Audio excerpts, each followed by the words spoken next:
Varicose veins తో బాధపడుతున్నారా? భారతదేశంలోనే బెస్ట్ ట్రీట్మెంట్ అందించే ఏకైక హాస్పిటల్ ఏవిస్.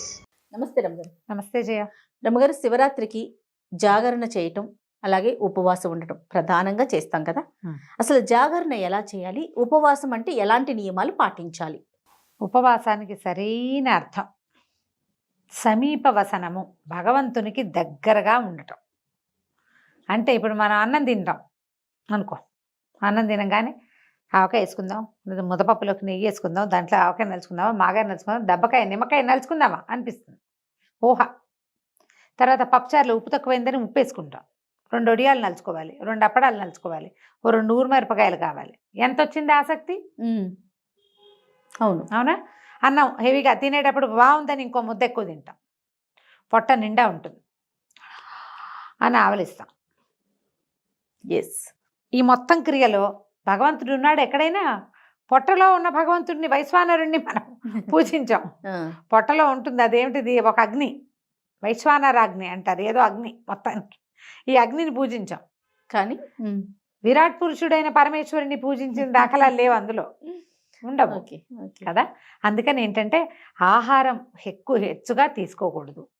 స్వల్పమైన ఆహారంతో, నామినల్గా పొద్దున్న దేవుడికి నివేదన చేసిన పళ్ళు, కాస్త మంచినీళ్ళు తీసుకుంటూ ఫలహారంతో ఉపవాసం చేస్తే మంచిది. చిలకడ దుంప కూడా తింటా ఉండు, వస్తున్నా అందాక. అక్కడి నుంచి స్వల్పాహారం అంటే ఫలహారం అనుకుందాం, పళ్ళు తింటాం. ఈ ఫలాహారం కాకుండా మనం ఏదైనా ఉప్మాలు, తర్వాత ఏమో ఒక దిబ్బరొట్టె, ఉప్పుడు పిండి, ఇలాంటివి చేసుకుని తినే ఆ ఉపవాసం ఒక రకం. వీళ్ళు ఏంటంటే టాబ్లెట్లు వేసుకోవాల్సిన వాళ్ళు, ఉండలేని వాళ్ళు, అన్నం మీద బెంగొచ్చేసి శివుడి మీద శ్రద్ధ తగ్గిపోయే రకం వాళ్ళు. వీళ్ళు ఏం చేస్తారు, కాస్త ఏదో తింటే అన్నానికి భిన్నమైన పదార్థం ఒకటి, ఘన పదార్థం వెళ్తే 1-2 కాఫీలతోటి ఉపవాసం అయిపోతుంది. అవును, ఇదొక పద్ధతి. పొద్దున్నుంచి సాయంకాలం దాకా అభిషేకాల్లో వాట్లల్లో ఉండే వాళ్ళకి మంచి తీర్థం తప్పిస్తే ఇంకా ఏమీ అక్కర్లేదు. రోజంతా శివనామస్మరణ చేసేవాళ్ళు, వాళ్ళకి అవసరం లేదు. ఖాళీగా ఉంటారు, ఆఫీసుల్లో పని చేసుకుంటూ, ఇంట్లో పిల్లల జల్లాలను చూసుకుంటూ, రకరకాల ఇంటి పనులు చేస్తూ, బిజినెస్ వ్యవహారాలు చూసుకుంటూ కూడా మనం ఉపవాసం చేయాలి అంటే అలా ఉండలేకపోతాం. అవును, పైగా మనకి బ్రేక్ఫాస్ట్కి టైము, లంచ్కి టైము, ఈవినింగ్ స్నాక్కి టైం, ఆ టైములు బ్రెయిన్లో ఫిక్స్ అయిపోయి ఉంటాయి. అది ఫిక్స్ ఇట్లా కొడుతూ ఉంటుంది. మిగిలిన వాళ్ళు తింటారు కొంతమంది అయినా. మనం నాకు ఉపవాసం అని చెప్పాలంటే కొంచెం ఇదిగా ఉంటుంది. ఏదో ఒకటి తిని ఉన్నామనుకో, మనకు కూడా దాని మీదకి ధ్యాస పోతూ ఉంటుంది. అందుకని కొంచెం ఏదైనా తినాలంటే చిలకడ దుంపలు లాంటివి తీసుకోవచ్చు, దాన్ని ఉడికించి తీసుకోవచ్చు. ఉప్పు అది ఉండదు. ఇప్పుడు ఉప్మా చేసుకున్నాము, ఉప్పుడు పిండి చేసుకున్నాము అంటే అందులో ఏమిటి, ఖచ్చితంగా ఉప్పు ఉంటుంది, నూనె ఉంటాయి. ఇప్పుడు మనం అలా కాకుండా చిలకడ దుంప జస్ట్ కందమూలం కదా, అదే భూమిలోంచి వచ్చింది, దాన్ని కాల్చి లేదా ఉడికించి, ఇక ఏమీ లేదు, దాన్ని అలాగే ఒలుచుకుని తింటే పండు తిన్నట్టే, అంతే. ఉడికిస్తాం కానీ ఉప్పు వేయం. అది కూడా కొంచెం సాల్ట్ లాస్ అయ్యేవాళ్ళు, వీక్నెస్ వచ్చేవాళ్ళు, వాళ్ళకి బాగుంటుంది. అది కూడా తీసుకోవచ్చు. ఫలరసాలు తీసుకోవచ్చు, కొబ్బరి నీళ్ళు తీసుకోవచ్చు. మజ్జిగ కొన్ని చోట్ల పనికిరాదంటారు, కొన్ని చోట్ల మజ్జిగ ఉపవాసానికి పనికొస్తుంది. మజ్జిగ పనికిరాదు, అది అన్నంతో పాటు తీసుకునేది అని ఒక సిద్ధాంతం ఉంది.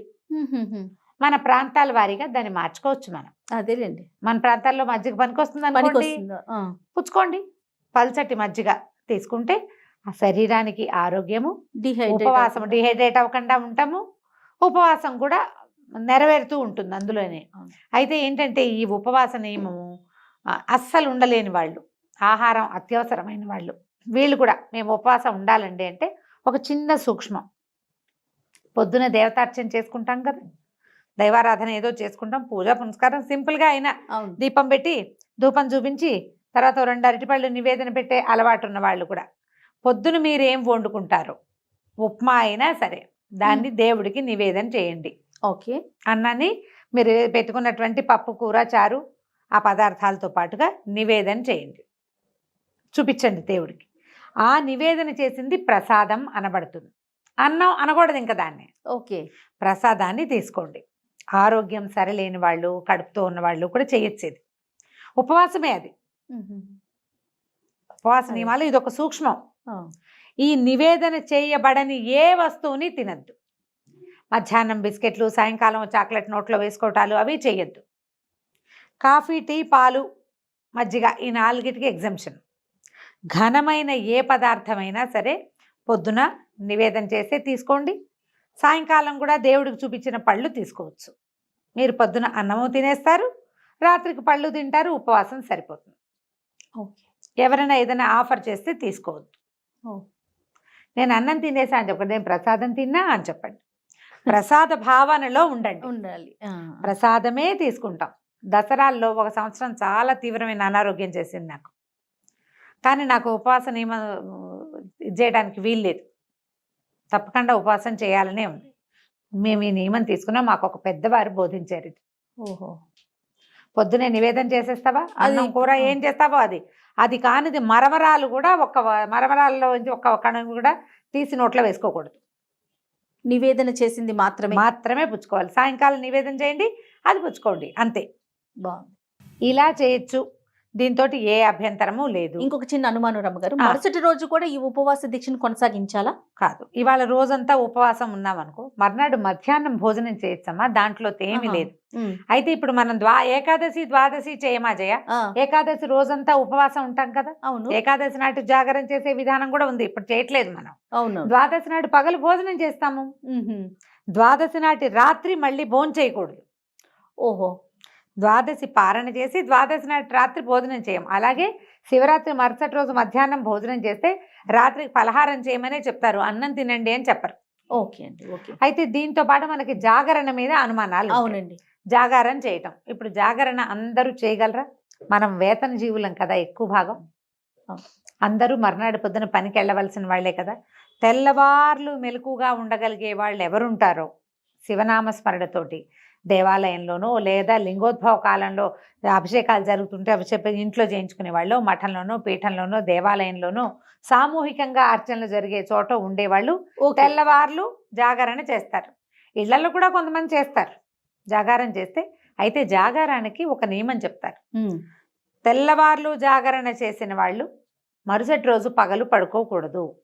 ఓహో, శివరాత్రి నాటి మరుసటి రాత్రి పడుకోవాలి. మర్నాడు పగలు పడుకుంటే జాగారం ఫలితం పోతుందని చెప్తారు. అయితే ఇప్పుడు అందరూ జాగరణ చేయలేరు కదా. ఇప్పుడు నీ బోటి నా బట్టి వాళ్ళు చేయరు. మర్నాడు పొద్దున్న షూట్. నన్ను కూడా కలిపేసుకుంటున్నారా? మరి నీకు పొద్దున్నే షూట్ ఉండదు. ఓకే, నిన్ను కలుపుకోక తప్పదు కదా. మర్నాడు షూట్ ఉంది, నువ్వేం చేస్తావు? జాగారం చేస్తావా? అస్సలు చేయను రాము గారు. అందుకే చెప్పా. ఓకే. అందుకని మనం ఏం చేయొచ్చు, లింగోద్భవ కాలం వరకు మనం శివనామ స్మరణలో గడిపి అప్పుడు పడుకోవచ్చు. ఉండలేని వాళ్ళు తెల్లవారుజామున పడుకోవచ్చు. అది కూడా జాగరణ కిందకే లెక్కకు వస్తుంది. మనం లింగోద్భవ కాలం అయ్యాక 2 గంటలకు 1 గంట దాటిపోవాలి. 2 o'clockకి పడుకోవాలి.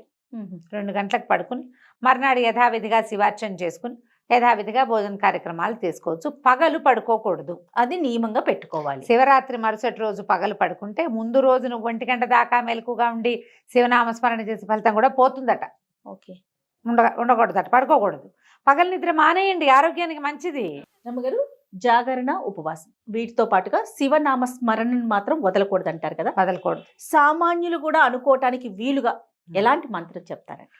పంచాక్షరి ఓం నమ శివాయ. అసలు అంతకు మించింది ఉంది, ఆ మహామంత్రం కదా. ఉపదేశం తీసుకుని మంత్ర పునశ్చరణ చేసుకుంటే అద్భుతం చేయాలి.